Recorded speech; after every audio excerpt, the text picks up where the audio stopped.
All right, get ready, because today we are really going to dive deep into a year that you might think you know, but I'm telling you, it's packed with surprises.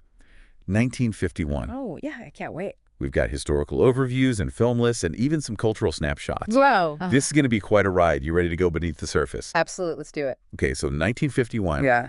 It often gets kind of squeezed in between the decades around it. Right. But it's a really pivotal year in and of itself. And Right. we're seeing the world dealing with what happened in World War II. Yeah.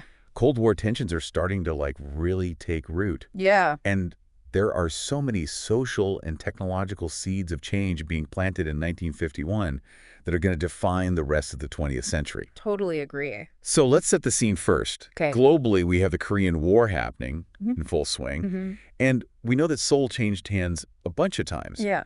But what's really remarkable is that it becomes a proxy war between these superpowers, right? Exactly. Like every single battle, every advance, every retreat, it's all happening in this like larger context of the U.S. versus the Soviet Union. Right. Like a really high stakes chess game. Yeah. With Korea as the board. And while we're talking about the Soviets, Yeah. this is the year that Stalin announces that they have the atomic bomb, Right. which really kind of ups the ante, doesn't it? Oh, for sure. Like imagine Yeah. imagine the world suddenly waking up to the very real threat of a nuclear conflict. Yeah, it's like this feeling, I imagine, the early years of the Cold War of just like fear and uncertainty. Like almost every headline, every speech from a politician, there's this undercurrent of we could all be annihilated. Yeah, definitely. Like this undercurrent of potential annihilation. Right. But even with that in mind, Right. there are all these other global events that are unfolding at the same time, like Right. the signing of the Treaty of San Francisco, for instance. Yeah, the Treaty of San Francisco officially ending World War II with Japan. Like, I guess, a moment of closure, right? It is. But it really highlights how complicated things have become in this post-war world. Like, we don't have this simple good guys and bad guys anymore. Not at all. Everything's much more intertwined, and there are all these rivalries popping up. For sure. And you see that reflected back home in the U.S., too. Okay. Domestic politics are really starting to mirror this new global reality.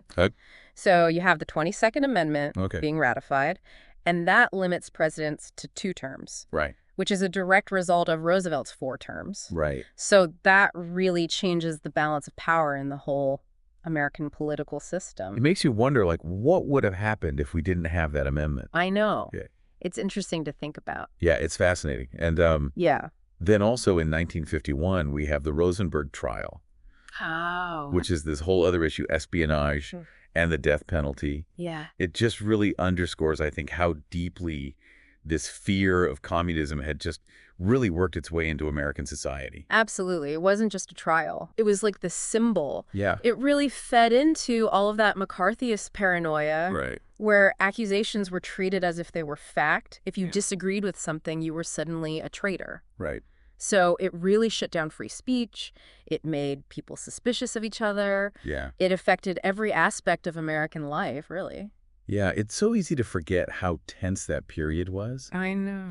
But 1951 wasn't all doom and gloom. There was some fun stuff happening, too. Oh, of course. This is the year that I Love Lucy premieres. That's right. And I know we all know it now as this iconic show. Yeah. But back then, it was revolutionary. It was. It was the very beginning of television. Yeah. And families were gathering around these new glowing boxes in their living room, Right. experiencing this completely different form of entertainment. Right. And it gave everyone this window into like what American family life was like at the time. Right. But at the same time, it kind of challenged gender norms a little bit. Yeah. I mean, Lucy was a stay-at-home mom. Right. But she was also ambitious. She got into trouble. She was mischievous. Right. A lot of times she was like the comedic genius. Yeah. So it kind of reflected how things were changing between men and women in that post-war era. That's such a good point. Yeah. Yeah. Subtle, but it's there. Yeah. So speaking of things that are changing, let's move into the world of technology. You're right. Because in 1951, the UNIVAC Day arrives at the Census Bureau. Oh, wow. And I know it wasn't exactly pocket-sized, Right. but it was the first computer that was available commercially. That's huge. And that's a pretty big deal. Whoa, it's monumental, the UNIVAC. I wasn't just about the size. It was about thinking about data in a completely new way. Yeah.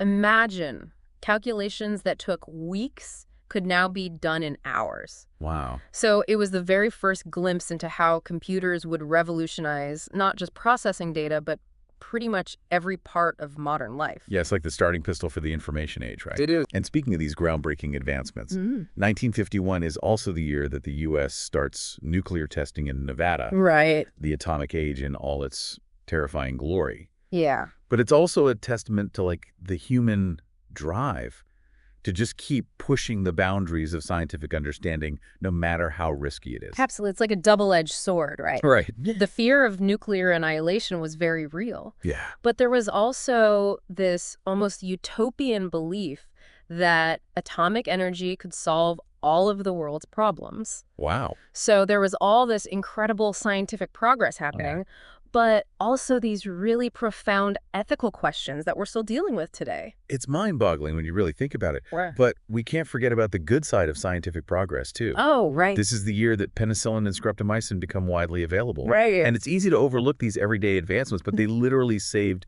millions of lives. Absolutely. Like, try to imagine a world without readily available antibiotics. The effect that has on human health and how long people live is almost impossible to overstate. Yeah, it's huge. These medical breakthroughs were as revolutionary as splitting the atom.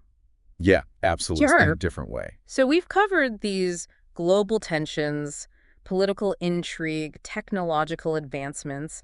What about art and culture? Okay. I hear 1951 was a pretty big deal for abstract expressionism. What's the story there? Well, it's like this rebellion against tradition. It's an explosion of color and emotion on canvas. Okay. We've got Jackson Pollock and his drip technique and Rothko and his color fields. Right. It wasn't just painting. It was like they were redefining visual language. Yeah. They were expressing the anxiety and uncertainty of the post-war world in a way that hadn't been done before. It's like I can hear the paint splattering. I know, right? Okay, so what about on stage? What was everyone on Broadway talking about in 1951? Well, Rodgers and Hammerstein's The King and I was a huge hit. Oh, yeah. All of those lavish sets, the unforgettable music. Yeah. It was pure escapism, just taking people to this faraway world of romance and intrigue. Yeah, it's amazing how these cultural moments can just, like, transport you back to a specific time and place. Yeah, I agree. And speaking of works that had an impact, Okay. 1951 also saw the publication of 2 books. Oh, wow. They're very different, but both equally significant. The Catcher in the Rye and Foundation. Wow. One really captured what it was like to be a teenager, Right. and the other one launched this sprawling science fiction epic. Yeah. It's crazy to think about the lasting impact of those 2 books. Yeah, it really speaks to the power of telling stories. Yeah. Whether you're trying to show what it feels like to be a young person, Yeah. or you're imagining these giant empires in space, Yeah. these books really connected with people, and yeah. you can still see their influence today. Okay, I'm ready for some movie magic now. Me too. 1951 was a huge year for cinema. It was. And we've got a whole bunch of classics on our list to talk about. Okay. Where do we even start? Well, how about a film that really taps into those Cold War fears we were just talking about? Okay. The Day the Earth Stood Still. Okay, I'm listening. It's about an alien visitor who comes to Earth, Okay. not to conquer us, but to warn us Oh, wow. about how dangerous our own destructive tendencies are. That's such a classic sci-fi idea. It is. But it feels so relevant today. It does. It's like it's reminding us that we're the biggest danger to ourselves. Absolutely. And then on top of that, Yeah. you've got Alfred Hitchcock Oh, yeah. giving a masterclass in suspense with strangers on a train. Okay. It's this chilling story of 2 strangers Yeah. who meet by chance and make this crazy agreement to trade murders. Oh, wow. It's Hitchcock at his best, playing on our deepest fears and making us question what's right and wrong. I still get chills thinking about that scene on the carousel. It's so good. Okay, now for something totally different. Okay. The African Queen, Oh, yeah. Bogart and Hepburn, navigating a dangerous river in Africa on this rickety little boat. It's amazing. You get adventure and romance, and the visuals are incredible. They are. It's pure escapism. It is, and it just shows how powerful strong characters and chemistry between the actors can be. Bogart and Hepburn are just magnetic on screen, and their journey becomes a metaphor for how we can overcome obstacles and find connection in the most unexpected places. I love that. And while we're talking about duos that people remember, Yeah. 1951 also gave us Gene Kelly and Leslie Caron in An American in Paris. Oh, yes. This musical is just a feast for your eyes and ears with those incredible dance sequences and vibrant colors. Right. And that amazing Gershwin score. Oh, it's just pure joy and energy. It is. Makes you want to get up and dance. For sure. But 1951 wasn't all about escapism and lighthearted fun. Right. You also have Billy Wilder's Ace in the Hole, which takes a much darker look at American society. It explores the cynical world of media and how they sensationalize things. Kirk Douglas gives an amazing performance as a reporter who exploits a tragedy so that he can become famous and make money. Yeah. Wilder was so good at showing the ugly side of the American dream. Yeah. And Ace in the Hole is this scathing commentary on how obsessed we are with spectacle and how we're willing to ignore ethics if it means getting ahead. It's sad, but it's a film that still feels relevant today. Very true. But let's lighten things up a bit. How about a trip down the rabbit hole with Disney's Alice in Wonderland? Oh, it's such a classic. Yeah. They took Lewis Carroll's crazy world and brought it to life for a new generation. Right. The animation is so bright. The characters are quirky. Right. The wordplay is nonsensical. It's a story that captures your imagination and reminds you how powerful dreams and fantasy can be. Absolutely. And speaking of whimsy, we can't forget about the British comedies that came out in 1951. Oh, yes. Alec Guinness was in two great ones. The Lavender Hill Mob, which is about this plan to steal gold from the Bank of England. Right. And The Man in the White Suit. Yeah. Where he plays a chemist who invents a fabric that can't be destroyed. Right. And it causes all sorts of chaos. Yeah. These films remind us that humor can be smart. It can. And subversive and entertaining. Absolutely. They make fun of social norms and human flaws. Yeah. With this wit and charm that is so British. For sure. So we've talked about the big headlines, the cultural milestones, the amazing movies. But I'm curious about the things that might not have made the front page. Okay. What else was going on beneath the surface in 1951? Well, remember how we were talking about rock and roll? I do. This is where it really starts to gain some momentum. Okay. Bill Haley and his Comets are shaking things up. Right. They have this super energetic sound. Yeah. And those first rock and roll songs are a breath of fresh air compared to what everyone was used to hearing on the radio. It must have felt like this huge cultural shift. Oh, for sure. Especially for young people. Right. It wasn't just the music. It was a whole new attitude, like rebelling against how things were. Yeah. And while we're on the subject of things that would change the world, 1951 also had the very first color television broadcast. Wow. Can you imagine that? Yeah. After years of only black and white, suddenly the world is in color. Right on your TV screen. Yeah. It's a huge moment in media. It is. And it paved the way for everything we see on TV today. It really is amazing how quickly technology was developing back then. It is. From the UNIVAC to color TV. Yeah. It's like the future was just zooming towards us. Yeah, like at warp speed. And it makes you wonder, what would someone from 1951 think about our world today? That's a good question. Would they be blown away by how far we've come? Yeah. Or terrified by how fast things are changing? It's an interesting thought. It highlights the fact that history isn't just about dates and events. No. It's a story that's still being written. Absolutely. And 1951 is a really captivating chapter in that story.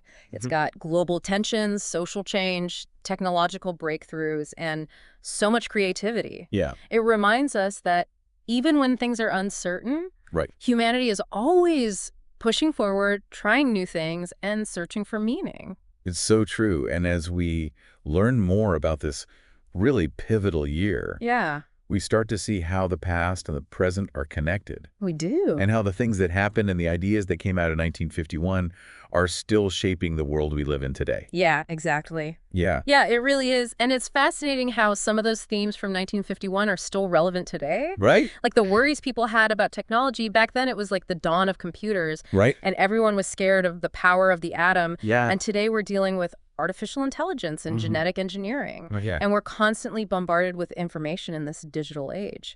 Yeah, it really does seem like the more things change, the more they stay the same. Exactly. And the parallels to the Cold War are pretty striking, too. Right. I mean, back then it was the U.S. and the Soviet Union fighting to be the most powerful. Yeah.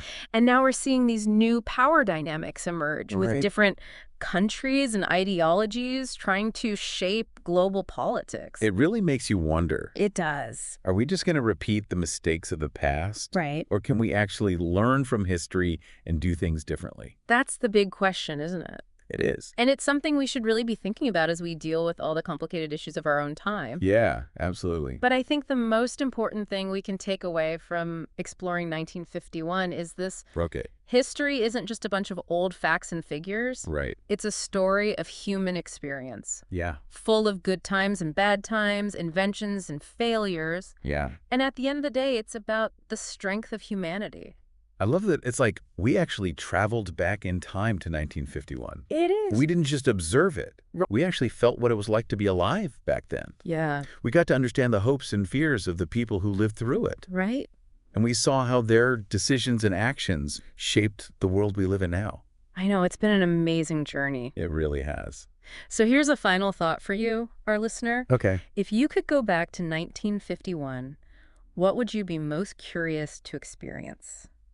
Ooh. Would you want to be there when they filmed I Love Lucy? Oh. Or watch the UNIVAC I crunching numbers? All right. Or maybe sit down with some teenagers and hear what they thought the future would be like? Oh, that's a hard one. I know, right? I think part of me would want to be